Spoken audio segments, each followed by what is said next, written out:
ada yang masuk. Barusan tadi bunyi, saya cek. Oke, saya lanjutkan. Oke, kita mulai sambil nunggu yang lainnya masuk. Assalamualaikum warahmatullahi wabarakatuh.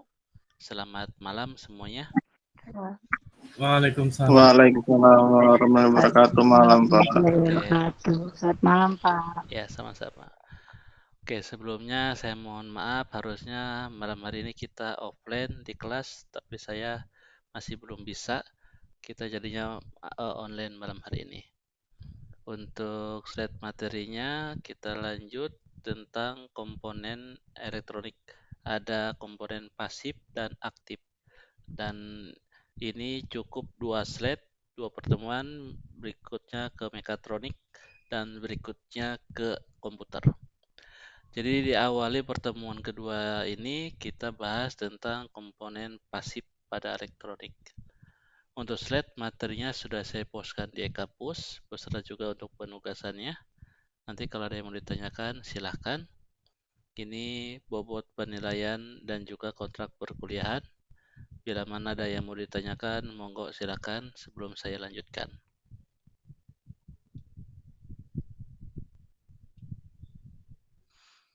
Oke, kalau tidak ada saya lanjutkan. Nanti ketika saya sudah menjelaskan slide materi, ada yang kurang jelas atau ada yang mau ditanyakan, monggo interrupt aja langsung tanyakan secara langsung ke saya ya.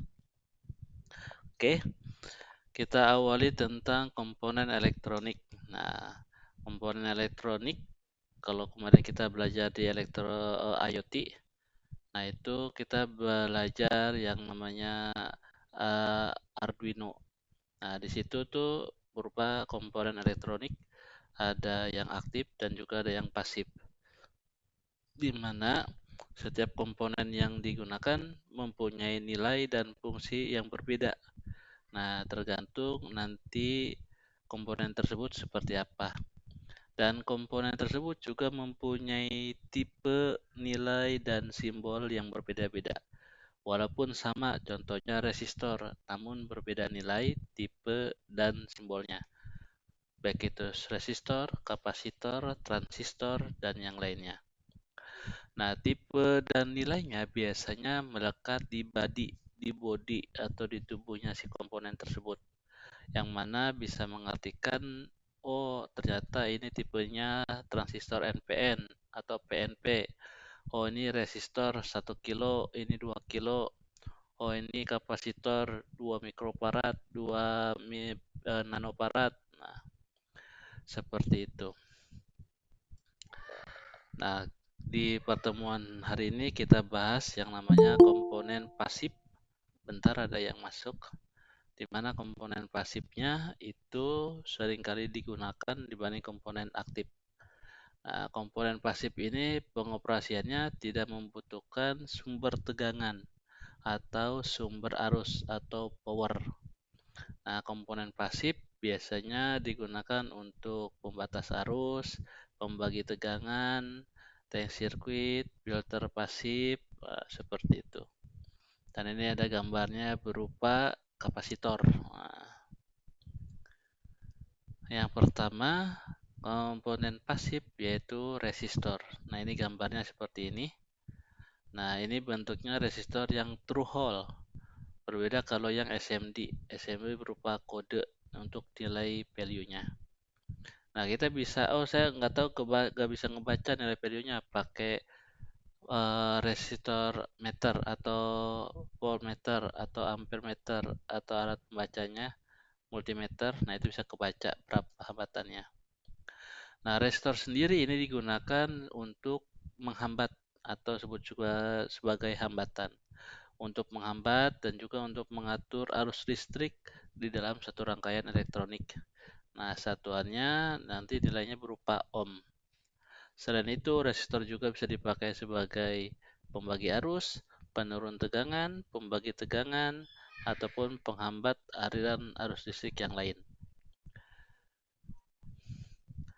Nah ini simbol kalau gambar kita buat yang namanya misalkan gambar teknik gitu atau berupa gambar teknik atau disebutnya itu bentar saya lupa namanya apa. Nah, itu gambarnya, simbolnya seperti ini. Nah, kemudian bentuk aslinya atau tampilan realnya, nah bentuknya seperti ini juga. Nah, ini bentuknya resistor yang tetap, nilainya tidak bisa berubah atau bisa di-adjust. Jadi resistornya fix. Nah, ada juga resistornya yang berupa variabel. Nah, ini simbol-simbolnya kalau di gambar tekniknya. Dan bentukannya ada yang potensio, trim pot, dan juga rheostat. Di mana ini berupa nilai hambatan yang bisa di-adjust sesuai yang kita inginkan dengan memutar knob atau valve-nya di situ. Nah, resistor ini bisa diatur.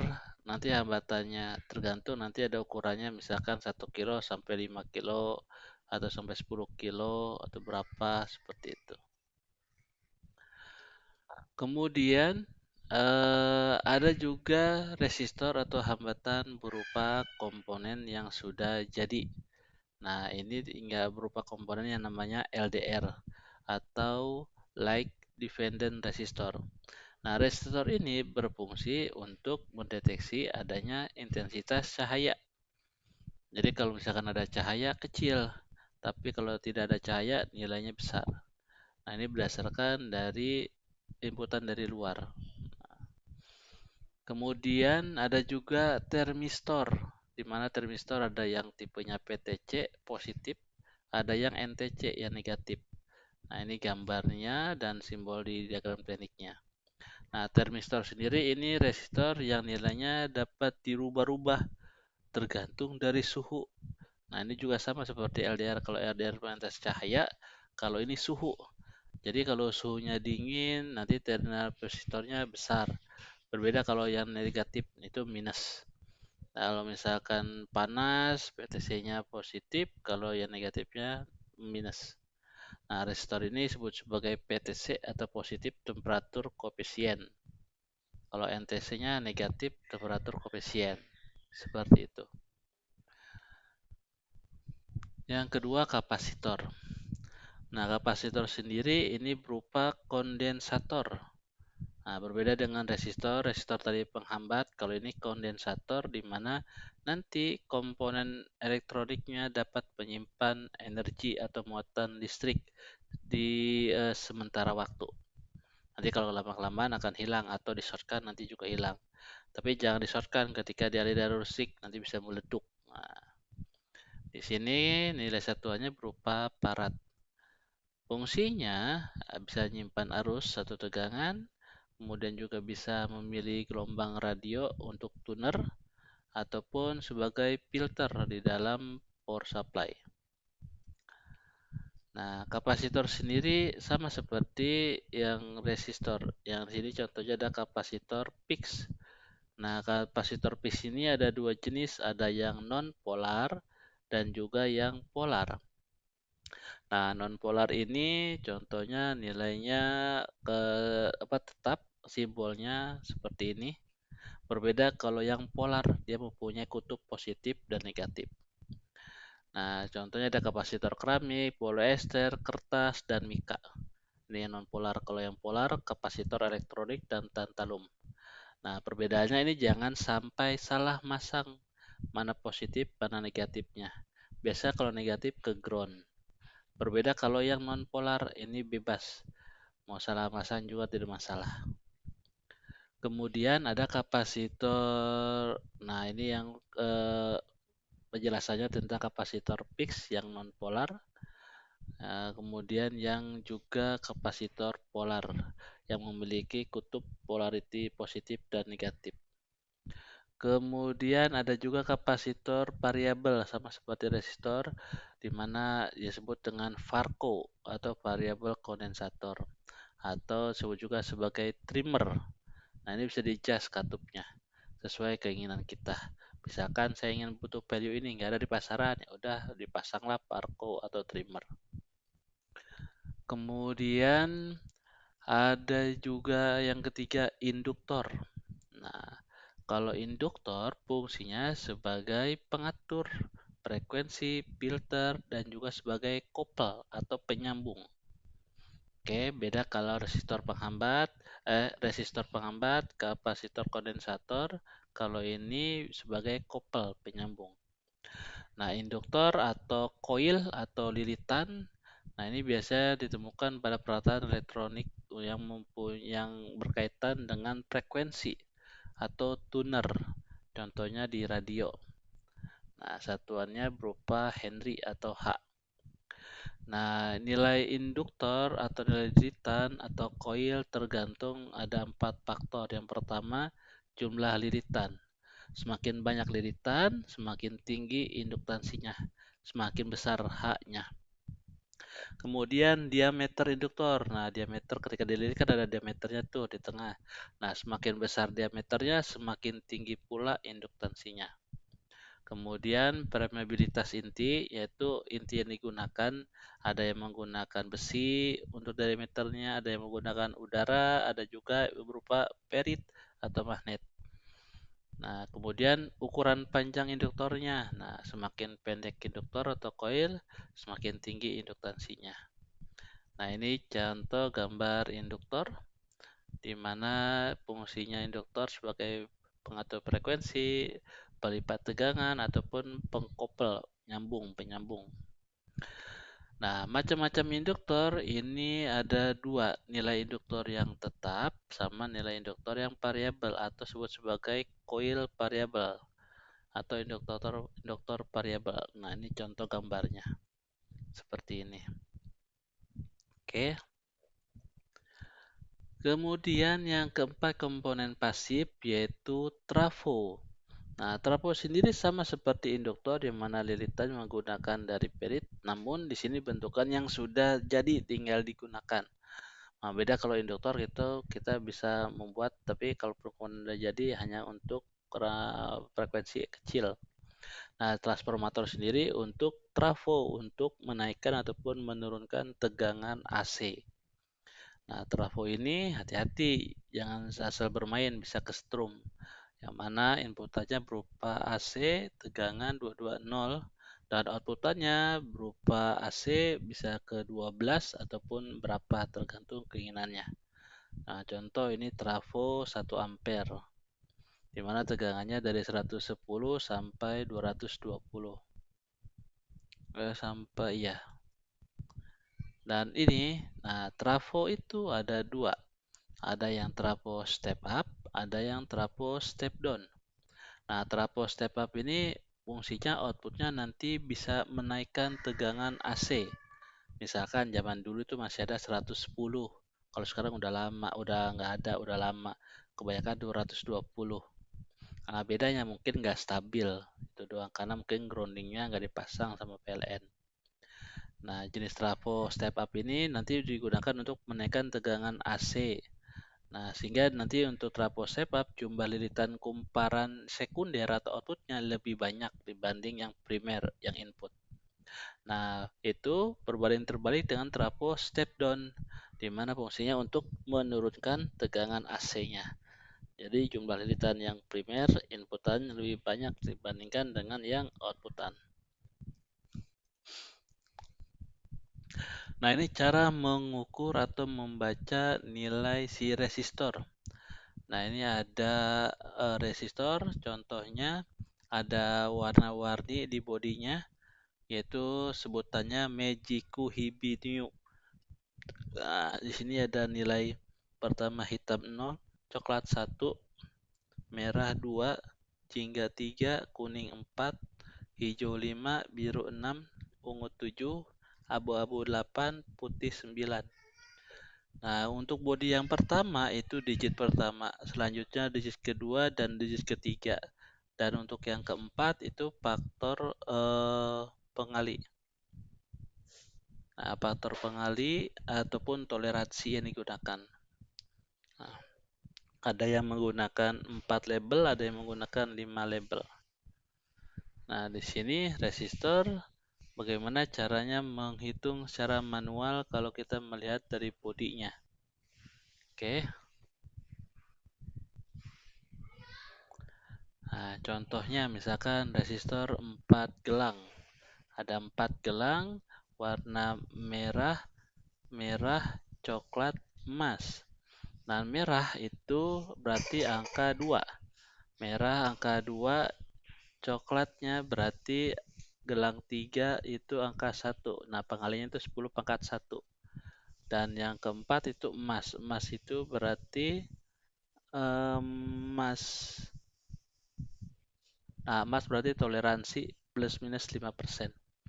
Sehingga nanti value-nya 22 kali 10 pangkat 1 atau 220 ohm dengan toleransi 5%. Nah, ngitungnya seperti itu. Oke, nanti kalian coba belajar. Nah, ini ada menghitung kalau resistor kodenya warna hijau, biru, merah, coklat, merah. Nah, berapa nilainya?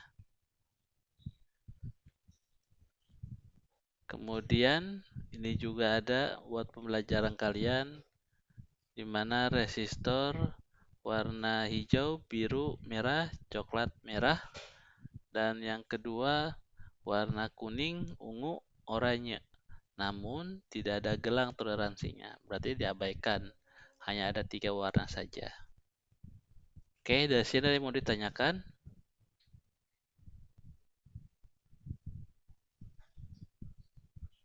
Belum ada yang masuk? Belum ada, Pak. Masih Belum ada, Pak. Oke, karena baru juga. oke. Saya lanjutkan. Siap. Nah, berikutnya ini cara mengukur kapasitor. Nah, berbeda dengan resistor. Kalau resistor bisa kita mengukur pakai multimeter. Namun pakai kapasitor ada juga bisa langsung. Nah, namun ini cara proses manualnya, membaca dari body yang ada di kodenya. Nah, kapasitor ini mempunyai nilai misalkan 100 picofarad 16 volt. Nah, berarti dia mempunyai nilai tegangannya 16 volt dan value-nya 100 mikrofarad. Nah, contohnya ada penulisan di angka bodinya 104. Nah, 104 ini kita baca dua angka pertama 10 dan keempat ini faktor pengalinya dihitungnya dalam picofarad. Jadi 10 10, nah itu pangkat 4. Nah, di sini nilainya 10 kali 10 pangkat 4 atau 0,1 mikrofarad. Kemudian kodenya 472. Nah, 472, dua angka pertama ini 47, angka ketiga aja 2.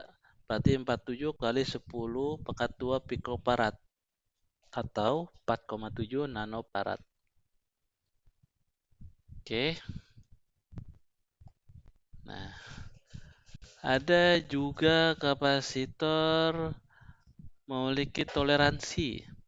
Ada yang F 1 plus minus 1%, ada yang G plus minus 2%, ada yang J plus minus 5%, K plus minus 10%, dan M plus minus 20%. Nah, tapi untuk toleransinya biasanya tidak ada di bodinya, jadi biasa hanya value-nya saja, berapa picofarad. Kemudian cara menghitung kapasitansi, misalkan di rangkaian resistor kapasitor menggunakan timer. Nah, di sini kalau syaratnya kalau tidak mempunyai multimeter, tapi kalau punya multimeter tinggal di tapping aja berapa langsung kebaca.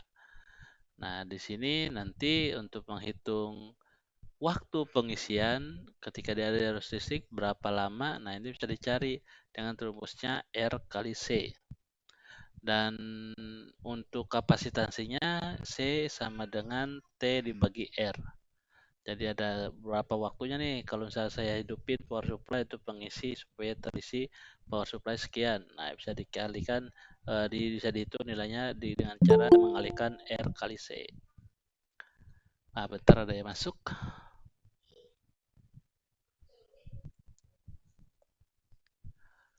Nah, contoh kasus. Nah, sini nanti kalian coba menghitung kapasitor kodenya 224K. Berarti 22 kali 10 pangkat 4, di mana K itu toleransinya plus minus 5%. Kemudian yang nomor 2 memiliki rangkaian RC. RC itu resistor kapasitor. yang terdiri dari resistor 100 ohm dan kapasitor C. Nah, ketika rangkaian diberi tegangan DC, waktu pengisian kapasitor hingga mencapai 63%, dari tegangan maksimum adalah 5 detik. Nah, berapa nilai kapasitansi? Nah, dicari nilai C-nya berapa farad. C sama dengan waktu T dibagi R. Nah, kalau tadi RC, resistor kapasitor, ada juga untuk resonansi, rangkaian resonansi LC, yaitu induktor kapasitor. Nah, di sini nanti dicari berarti nilai frekuensinya. F sama dengan 1 dibagi 2V akar L kali C. Oke, frekuensinya dalam Hertz, L-nya dalam Henry, C-nya dalam farad. Kalau untuk mencari L-nya berarti 1 dibagi 2V F dikuadratkan dikali C. Nah, di sini untuk yang resonansi RLC. Berbeda kalau untuk di rangkaian RC. Nah, ini ada contohnya, misalkan kapasitansinya 100 mikrofarad dan induktor L tidak diketahui. Nah, kemudian ingin membuat rangkaian LC, frekuensi resonansinya sebesar 159 Hz. Berapa nilai L-nya? Nah, ini kita cari nilai L-nya dengan cara 1 dibagi 2 VF dikuadratkan dikali C. C-nya 100 mikrofarad, F-nya 159 Hz. Tinggal dimasukkan nilainya, dapatnya L-nya 10,03 mH. Nah, biasanya kalau hitungan Henry 0,3 dihilangkan jadi 10 mH. Oke. Nah, ini tugasnya. Nah, bisa dikerjakan di Word. Ada 1, 2, 3, 4, 5, 6, 7, 8. Oke, monggo silakan kalau ada yang mau ditanyakan. Nanti minggu depan kita belajar komponen aktif. Lusanya mekanika. Oke. Monggo silakan kalau ada yang mau ditanyakan.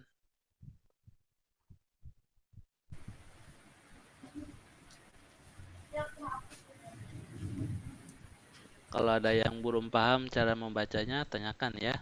Cara membaca resistor. Tadi membacanya ini. Cara membaca kapasitor. Cara membaca induktor.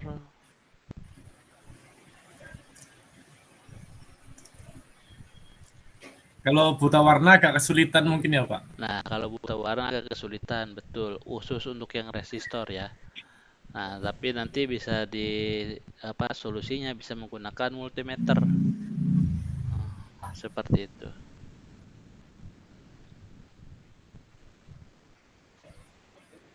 Mas Satria buta warna enggak? Enggak Pak, Alhamdulillah. buta kode program aja Pak. Nah, nanti kita belajar UiPath bikin RPA itu pure. Kita nggak bikin buat coding-codingan. Programnya berupa block point, block object. Yang kemarin apa namanya? Lupa saya. UiPath. Yang website itu ya Pak? Iya. UiPath. Iya. Siap. Itu juga masuknya automation kan ya Pak? Berarti ya Pak? Iya, itu masuknya ke IT automation.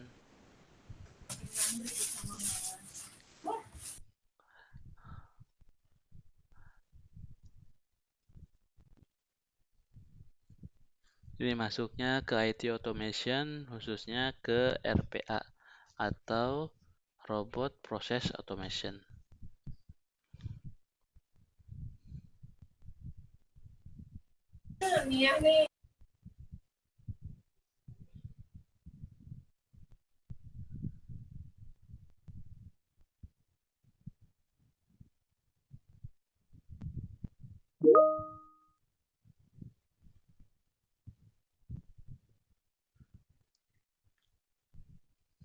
Oke, monggo silakan kalau ada yang mau ditanyakan.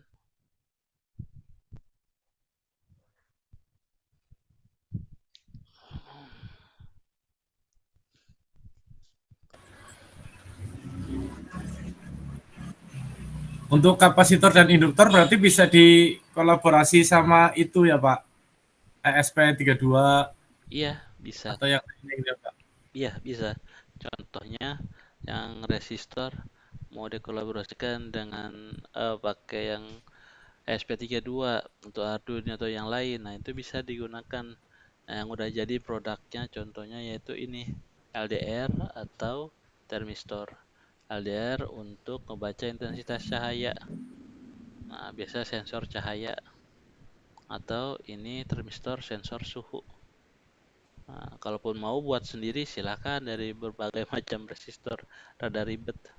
Nah, tapi yang udah produknya jadi tinggal dipasangkan ini alatnya, LDR dan termistor. Terus misalkan di SP32-nya butuh power lagi. Nah, bisa ditambahkan nanti kapasitor yang gede untuk nyimpen power supaya nggak ngedrop. Bisa menggunakan trafo tambahannya ataupun dari kapasitor, atau mau ngelidit sendiri juga monggo silakan, tapi rada ribet.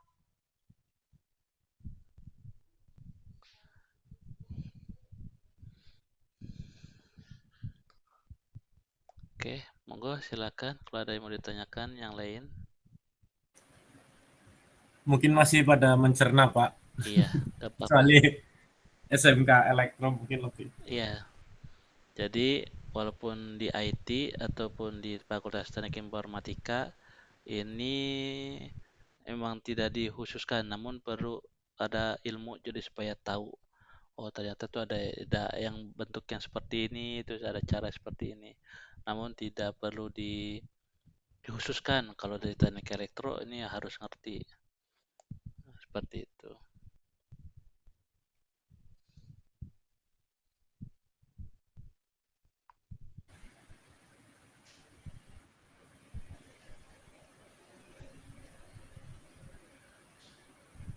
Pak, kalau resistor sama dioda bedanya apa, Pak? Nah, kalau yang dioda sendiri itu sebagai pemutus ataupun cutting. Misalkan outputnya ini 12 volt. Saya punya dioda 10 volt, nanti diputus outputnya jadi 10 volt gitu. Tapi kalau resistor menghambat. Nah, yang tadi arusnya, oh ini arusnya 10 ampere, kasih resistor berubah. Bisa 8, bisa 7, tergantung resistornya yang dipasang berapa. Karena nilai value-nya 10K atau 1K resistor, ketika terbaca itu nggak nyampe 1K, bisa, bukan nggak nyampe, nggak pure 1K, bisa kurang, bisa lebih, ada toleransinya. Seperti itu. Jadi dioda dipakai buat cutting atau cut off untuk tegangan, biasanya arahnya ke tegangan. Namanya dioda Zener, atau dioda juga sebagai penyarah arus. Nah, itu masuknya nanti ke komponen aktif. Nah, minggu depan nanti kita akan belajar apa itu dioda.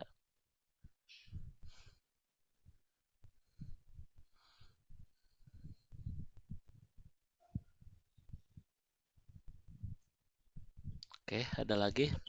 Monggo silakan. Gue kirain resistor sama dioda tuh sama apa cara kerjanya. Ya, hampir mirip cuman berbeda fungsinya. Cara kerjanya ketika dilakukan berbeda. Tapi dipakai untuk penghambat, resistor bisa, tapi untuk penyarah arus nggak bisa. Tapi kalau dioda sebagai penghambat bisa juga. Cuma nggak dikhususkan. Kalau di penghambat nanti lama-lama panas dia. Karena khususnya itu sebagai penyarah arus ataupun cut off. Maka seringkali ada komponen elektronik yang kebakar atau kepanasan, overflow atau buffernya udah kelewat. Nah, itu biasanya melebihi dari kapasitasnya atau salah penggunaan fungsinya. Apalagi kalau misalkan kutubnya plus minusnya kebalik, nah itu cepet itu. Melendung, lama-lama meleduk. Das. Nah, khususnya yang kapasitor yang aktif, elko.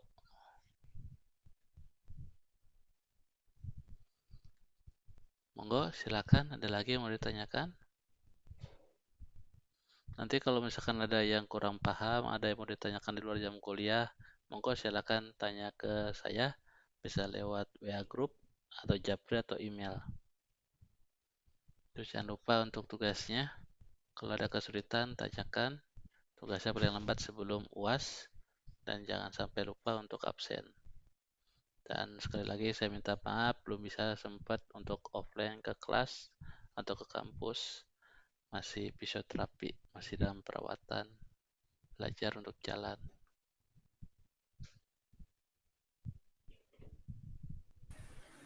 Semoga cepat pulih, Pak. Ya, makasih Mas Satria. Ada di pen nggak, Pak? Ada tangan saya ini di pen. Lihat itu. Wah, Bekas berapa senti, Pak? kalau di penggaris berapa ya? Segini. Apa ya? Ada 10. Iya, ada 15 mah kali ya, 10 kali ya, 10. Segini 10. Panjang, Pak. Ya, patah. Hidung kemarin juga patah ketika belum dioperasi tuh, bengkok hidung. Terus minta dilurusin, dioperasi. Tapi ini udah nggak kerasa, udah bekasnya cuman apa ya, kayak ada jeda dikit gini. Yang kerasa ini masih belum kuat mengepelnya. Sama kaki masih kaget, masih lemah sarafnya. Sering tremor itu gemetaran. Kayak Semutan, Pak. kesemutan, Bukan. iya kesemutan, kebas, bengkak, tremor. Sekarang juga masih kesemutan. Kalau jalan itu ujung kaki kuku sampai ke selangkangan betis paha atas itu nyerut kayak kesetrum, kesemutan. Jadi kalian kalau yang bawa motor hati-hati. Saya kecelakaan tunggal bawa motor karena ketiduran microslip, nabrak pantat mobil yang berhenti. Aduh, Di mana, Pak? di Lipo, di depan McD. Pagi, hari Jumat pagi mau berangkat kerja.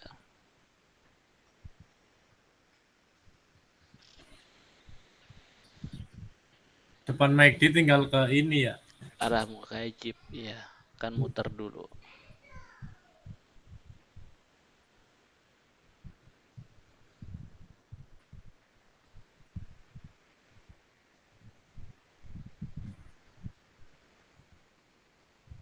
Guys, tanya, guys.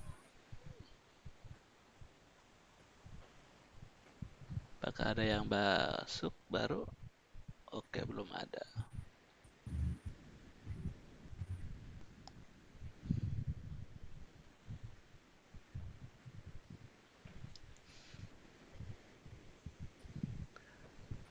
Tugasnya malam hari ini ada 8 soal. Nah, ini untuk belajar menghitung kode warna resistor, kapasitor, dan induktor. Begitupun untuk rangkaian seri paralel kayak seperti RC, RL, seperti itu. Oke, kalau tidak ada yang tanyakan, saya akhiri. Nanti kalau ada yang mau ditanyakan di luar jam kuliah, monggo silahkan. Ini juga saya rekam. Nanti rekamannya akan saya masukkan di e-kampus. Nah, ini jangan lupa nih untuk absen. Biasanya kalau klik online tuh langsung absen.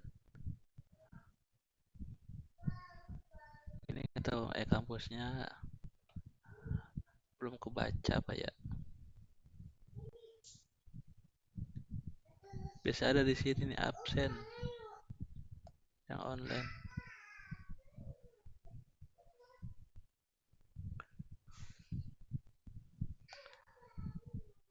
Oke, saya akhiri untuk malam hari ini. Saya tutup.